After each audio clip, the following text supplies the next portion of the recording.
আসসালামু আলাইকুম প্রিয় দর্শক, জানিয়ে দেব আজকের সর্বশেষ খবর। আপনাদের সাথে আছি আমি তানজিদ হুসাইন। যুদ্ধাপরাধে অভিযুক্ত দখলদার ইসরায়েলের প্রধানমন্ত্রী বেনিয়ামিন নেতানিয়াহুর সরকার ভেঙে যাওয়ার শঙ্কায় পড়েছে। আজ ইসরায়েলি পার্লামেন্ট নেসেটে সরকার ভেঙে দেওয়ার প্রাথমিক ভোটাভুটি হতে পারে। নেতানিয়াহুর জোটে থাকা দলই তার সরকার পতনের পথ ত্বরান্বিত করছে। নেতানিয়াহুর জোটের কিছু ইহুদি ধর্মপন্থী দল অতি গোঁড়া ইহুদি সেমিনারি শিক্ষার্থীদের সেনাবাহিনীতে বাধ্যতামূলক কাজ করার ব্যাপারে ছাড় চাইছে। অপরদিকে নেসেটের কিছু আইন প্রণেতা ছাড়ের বিষয়টি সম্পূর্ণ বিলোপ চাইছে। অতি গোঁড়া ইহুদি শিক্ষার্থীদের বাধ্যতামূলক সামরিক দায়িত্ব পালন করা বা না করার বিষয়টি নিয়ে ইসরায়েলে দীর্ঘদিন ধরেই বিতর্ক চলছে।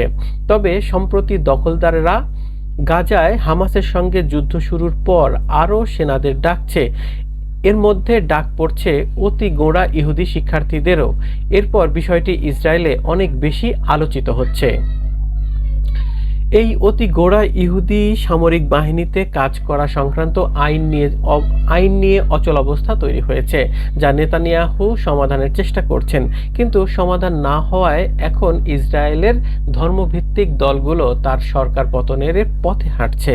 ধর্মীয় গোঁড়া দলগুলো বলছে বিরোধী দলগুলোর সঙ্গে যোগ দিয়ে পার্লামেন্ট ভেঙে দেওয়ার পক্ষে ভোট দেবে তারা। এমনটি হলে ইসরায়েলে অনুষ্ঠিত হবে আগাম নির্বাচন। ইসরায়েলি লেবার পার্টি ও বিরোধী দলীয় সাংসদ মিরাব মিখাইলি বলেছেন, অন্য যে কোনো সময়ের চেয়ে এখন নেতানিয়াহুর সরকার, বিশেষ করে বিষাক্ত ও ক্ষতিকারক এ সরকারকে স্থলাভিষিক্ত করা জরুরি হয়ে পড়েছে।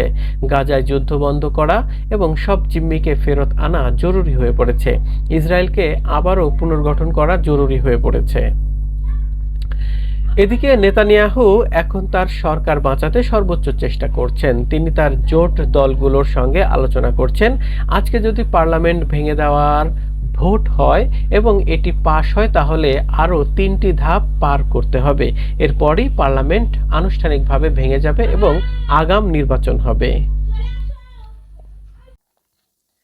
প্রিয় দর্শক, আজ এ পর্যন্তই। নতুন কোনো খবর নিয়ে আবারও হাজির হব। সে পর্যন্ত সবাই ভালো থাকবেন।